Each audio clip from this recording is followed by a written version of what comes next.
భారత క్రికెట్ దిగ్గజం మహేంద్ర సింగ్ ధోని మరోసారి Bihar Jharkhand region top tax player గా నిలిచారు. అంతర్జాతీయ క్రికెట్ కు వీడ్కోలు పలికి 6 ఏళ్లు గడిచినా అతని ఐపీఎల్ భవిష్యత్తుపై ప్రశ్నలు రేకెత్తుతున్నా వాణిజ్యపరంగా తనకు తిరుగులేదని చాటుకున్నాడు. మైదానంలోనే కాకుండా వ్యక్తిగత పన్ను చెల్లింపుల విషయంలోనూ రారాజుగా నిలిచాడు. ఈ విషయాన్ని Bihar Jharkhand income tax principal chief commissioner doctor D Sudhakar Rao ధృవీకరించారు. తమ రీజియన్ లో ధోని అత్యధిక పన్ను చెల్లించిన వ్యక్తిగా నిలిచారని చెప్పారు.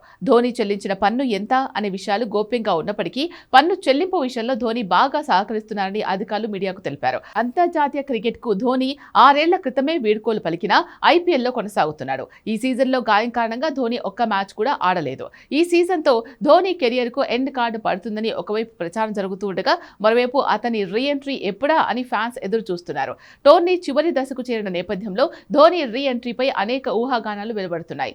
ధోని రీ ఎంట్రీ ఇస్తాడని జట్టు వర్గాలు పేర్కొంటూ ఉండగా వీడ్కోలు మ్యాచ్ మాత్రమే ఆడతాడని మరికొందరు అంటున్నారు. ధోని మునుపట్ల సత్తా చాటకపోయినా అతని ప్రభావం జట్టుపై చాలా ఉంది. ధోని కోసమే మైదానానికి తరలివచ్చే ప్రేక్షకులు కోట్లాది మంది ఉన్నారు. క్రికెట్ కు దూరంగా ఉన్న ధోని క్రేజ్ మాత్రం తగ్గడం లేదు. దాంతో వాణిజ్య ప్రకటనలతో కోట్ల రూపాయలను ఆర్జిస్తున్న ధోని అదే స్థాయిలో పన్నులు కూడా చెల్లిస్తున్నారు.